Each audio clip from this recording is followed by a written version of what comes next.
The voicemail was still playing when he knocked on my door. Not once. 3 times. Then he opened it without waiting. He was already wearing his team jacket. Cleats in one hand. Car keys in the other. He looked at my shoes by the bed, then at the paper on my dresser with the appointment time printed at the top. "You can move it," he said. I said no. He laughed like I'd made a joke at the wrong time. Then he called our mother from the hallway and said I was being selfish again. I remember the way the house went quiet after that. Not peaceful. Careful. Like everyone had agreed on something without me. That's when I realized something was very wrong. I'm the older brother. 34. I work in logistics for a medical supplier, mostly from a regional office about 40 minutes from where my family lives. After our father died, I moved back into the house for a while to help with bills and repairs, then stayed longer than I planned because my mother's health had started becoming unpredictable. Nothing dramatic at first. Fatigue. Dizziness. Missed meals. A few vague complaints she kept brushing off. She hated doctors and had a habit of telling everyone she was fine in the same tone people use when they want a subject buried. My younger brother was different. Easier with people. Louder. The kind of person who treated every room like it was already on his side. He coached part-time, played in a local adult league on weekends, and still talked about games like they were major life events. Most people found him charming. He knew that and used it well. The appointment that morning wasn't even for me alone. It was for our mother and me together. I'd booked it after noticing she'd started confusing her medication days, then claiming she never said the things I heard her say. Small slips. Just enough to make me uneasy. I told her we should get a proper checkup and review everything. Blood work. Medications. Blood pressure. Maybe more. She agreed the night before. By breakfast, she'd changed her tone. My brother sat at the table scrolling through his phone while she stirred tea she didn't drink. He said his teammate's car had broken down and he needed mine to get to the match across town. I told him I couldn't do that. He said the doctor could be rescheduled. I said no again. My mother didn't defend me. She didn't defend the appointment either. She just said, "It's not urgent." That phrase stayed with me because it sounded rehearsed. I watched my brother answer for her more than once that week. When I asked if she'd eaten lunch, he'd say yes before she spoke. When I asked whether she'd taken her evening tablets, he'd say he'd handled it. Once, when I picked up a prescription bag from the counter to check the label, he took it from my hand and told me I worried too much. I started noticing other things. A bank envelope already opened on the kitchen counter, though it was addressed to her. A missed call from the clinic that never reached her phone because, somehow, it had been switched to silent and left in his room. A notebook where she usually wrote household expenses, now missing 3 pages from the middle. Nothing big enough to accuse anyone over. Nothing clean. Just little interruptions. Little redirections. And every time I asked a direct question, I got the same answer from one of them. "You're overthinking. You're tired. You always make things bigger than they are." So I stopped asking in front of them. I checked prescription dates when no one was in the kitchen. I took pictures of labels. I looked at call logs when my mother left her phone charging in the living room. I wrote down appointment times in a notes app instead of on paper. I started parking my car 2 streets over on nights before important errands because my brother had a habit of borrowing it when it suited him. The strangest part was my mother. Some mornings she seemed clear. Embarrassed, even. Other mornings she acted like I was interfering in business that didn't belong to me. It was never loud. That was what made it worse. The house had become polite in a way that felt staged. 3 days after the cancelled appointment, I came home early and heard my brother talking in the laundry room with the door half shut. "Just tell him they changed the date," he said. "He only pushes when he has paperwork." There was a pause. Then my mother, quieter than usual, said, "He notices too much." I stood there long enough to hear the washing machine click into the next cycle. Then I walked away before the floorboards could give me away. I didn't confront them. I didn't ask what they meant. I didn't let them know I'd heard anything at all. Because by then, I understood something simple. If I kept arguing, They would keep preparing. So I stopped reacting. And I started watching.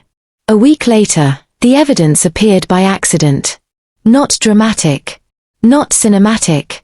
Just quiet proof that didn't leave room for interpretation. It started with a message from the clinic.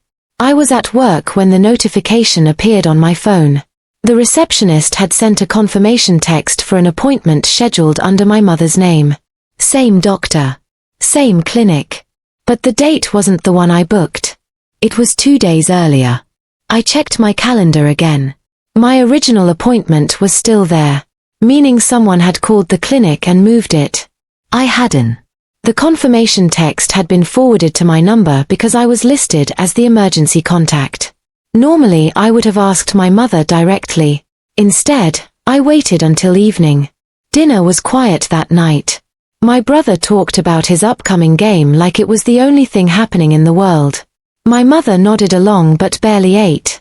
I didn't mention the clinic. After they went to bed, I opened the call history on the house landline. The clinic number appeared 3 days earlier. 11 minutes. I took a photo of the log. Then I called the clinic the next morning during my lunch break. I kept the conversation simple. "Hi, I'm calling about my mother's appointment last week," I said. "I want to confirm what happened with the schedule." The receptionist checked the records. "Yes," she said. "Your brother brought her in. They asked to move the appointment earlier." I wrote that down. "Did the doctor make any changes to her medication?" There was a pause while she checked. "Yes," she said again. One prescription was adjusted. The dosage was increased. I felt the quiet weight of that sentence. "Who approved the change?" I asked. "The doctor did," she replied. "But the request for the adjustment came from your brother during the consultation." I thanked her and ended the call. Then I drove to the pharmacy. The pharmacist recognized my mother's name immediately. She printed the refill history without hesitation. 3 refills in the past month for medication that was supposed to last 90 days. That wasn't normal. I folded the paper and placed it in my bag. When I got home that evening, my brother was in the garage talking to someone on speakerphone. I didn't walk in. I stayed outside the door long enough to hear the voice from the phone. "Just make sure he signs the paperwork when the time comes," the man said. My brother laughed. "He will," he replied. "He always thinks he's helping." I recorded the last 20 seconds of that conversation on my phone. Still not enough for accusations, but enough for a pattern. The final piece came 2 days later. My mother left her tablet on the couch while she stepped outside to take a call. A document window was open on the screen. At first I thought it was just another bill. It wasn't. It was a power of attorney form. Her name at the top. My brother's name listed as the primary authority. And a signature line waiting at the bottom. Unsigned. But prepared. I didn't scroll further. I simply took 3 photos of the document. Then I locked the screen exactly the way I found it. That night I reviewed everything. The call logs. The pharmacy history. The appointment change. The recording from the garage. And the unsigned legal form. One thing became very clear. They weren't planning a conversation. They were preparing a situation. A situation where I would eventually sign something, thinking I was helping organize our mother's care. And once that happened, control would quietly move somewhere else. I saved every file to 2 separate cloud folders. Then I copied them to an external drive. I labeled it with a boring name, Work Backup. The next morning my brother knocked on my door again. Different tone this time. "Hey," he said casually. "We should talk about Mom's paperwork soon." I nodded like nothing had changed. Because by then, I understood something important. Confronting them would have ruined everything. I didn't argue. I didn't accuse anyone. Instead, I organized everything. Every photo. Every document. Every recording. I created 3 copies of the evidence. One stayed on my laptop. One went to an encrypted cloud folder. The third I saved to a small external drive I kept in my office drawer at work. Nothing complicated. Just quiet preparation. The next step was making sure the evidence meant something if it ever had to be used. So I contacted someone who understood paperwork better than I did. A lawyer. Not a dramatic meeting. Just a calm consultation in a small office near the courthouse during my lunch break. I showed him the pharmacy refill history first. Then the clinic call log. Then the photos of the unsigned power of attorney. He studied each page slowly. "Has your mother signed anything yet?" he asked. "No," I said. "That's good," he replied. "Because once that document is signed, your brother would legally control medical and financial decisions." I asked him the question that had been sitting quietly in my mind all week. What happens if someone pressures a patient while adjusting medication? He leaned back slightly. "That becomes very serious," he said. He explained something I hadn't known. If medication was increased improperly, or used to influence someone's mental clarity before signing legal authority documents, it could qualify as financial exploitation of a vulnerable adult. That sentence stayed with me. Not because it sounded dramatic. Because it sounded precise. The lawyer suggested something simple. "Don't confront them yet," he said. "If your brother believes everything is normal, he will continue acting normally. That's when mistakes happen." So I did exactly that. At home, nothing changed. My brother kept talking about games and practice schedules. He continued managing our mother's medication like it was routine. And twice that week he casually mentioned that we should get the paperwork handled soon. Each time I nodded. Each time I acted like I hadn't noticed anything unusual. Meanwhile, the lawyer quietly contacted the clinic requesting the official consultation notes from the appointment my brother had moved. He also requested pharmacy dispensing verification. 2 institutions. 2 timelines. Paper records that couldn't be rewritten after the fact. 3 days later he called me. "Your instincts were correct," he said calmly. The doctor's consultation notes mentioned that my mother seemed unusually drowsy during the visit. The pharmacy record showed the dosage increase had been requested before the consultation began, meaning the plan existed before the doctor even saw her. That mattered. A lot. The lawyer asked me one more question. "Does your brother believe you support the power of attorney idea?" "Yes," I said. "Good," he replied. "Then he will eventually try to finalize it." That became the moment we waited for. The trap didn't need to be loud. It just needed to be documented. The following Sunday morning my brother brought the paperwork to the kitchen table. He placed the folder in front of our mother with the calm confidence of someone who believed everything was already settled. "Let's just sign this and get it done," he said. My mother looked tired. Not confused exactly. Just slow. He handed her a pen. And that was the moment the lawyer had been expecting. Because 20 minutes earlier, 2 other people had quietly arrived outside the house. An investigator from Adult Protective Services. And a police officer. Both waiting for a call from me. I watched my brother lean across the table, pointing at the signature line. He thought the plan was working perfectly. He thought nothing had changed. He thought I was still the quiet brother who worried too much and asked too many questions. But every document on that table had already been photographed. Every medication record had already been verified. And every conversation that morning was already being recorded from my phone sitting quietly beside my coffee cup. My brother smiled and said, "See? It's just another normal day." He had no idea how wrong that was. They thought it was just another day. It wasn't.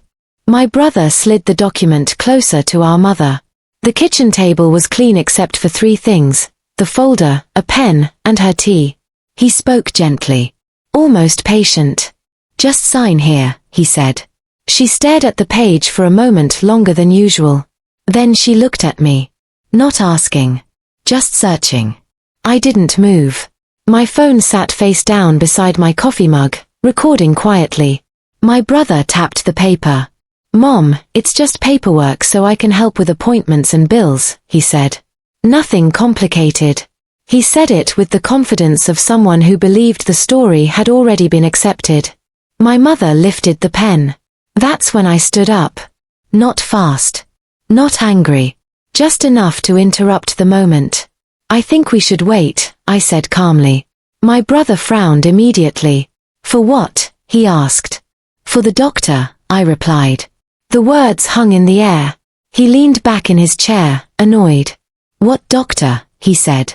Before I could answer, the front door knocked. Two slow, deliberate knocks.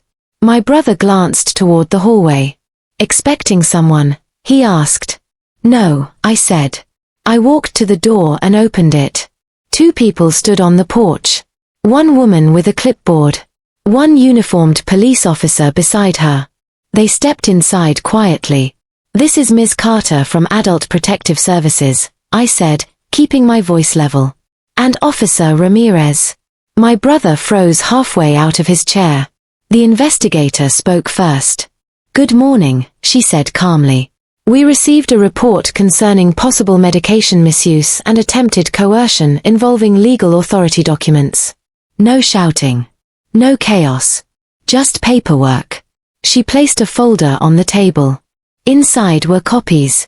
Clinic consultation notes. Pharmacy refill records. Medication dosage changes. Phone call logs. My brother stared at the pages. You called them, he said slowly. I didn't answer. The investigator continued. We'll need to ask a few questions about who requested the medication adjustment, she said. And why the prescription was refilled 3 times in 1 month. My brother's confidence started slipping. That's normal, he said quickly. The doctor approved it. The investigator nodded. Yes, she said. But the pharmacy record shows the dosage request was submitted before the appointment occurred. Silence. The officer remained near the doorway, arms folded but relaxed. My brother tried to laugh it off. This is ridiculous, he said.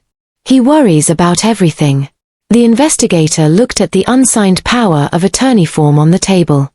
Were you planning to have your mother sign this today? She asked. My brother hesitated. It's just to help her manage things, he said.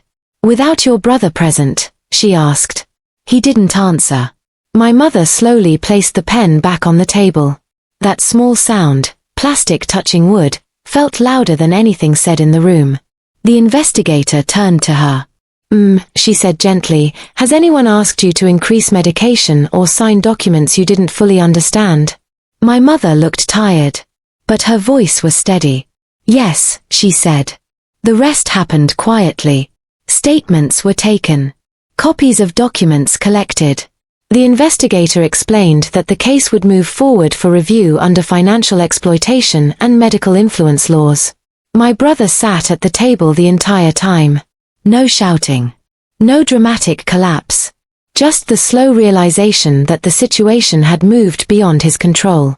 By late afternoon the house felt completely different. The officer left. The investigator promised to follow up. My brother packed a bag and left without saying much. No arguments. No final speech. Just silence. That evening my mother and I sat in the living room with the windows open. For the first time in weeks, the house felt normal again. No quiet tension. No careful conversations. Just air moving through the rooms. My mother looked at me and said softly, "You noticed before I did." I didn't answer. Some victories don't need explanation. Later that night, after the lights were off and the house settled into its usual sounds, I sat in the kitchen for a few minutes. The folder of evidence was gone. The documents had been taken. The pen still sat on the table. I turned off the kitchen light and walked upstairs. And for the first time in a long while, nothing felt staged. Nothing felt prepared. That night, everything was quiet.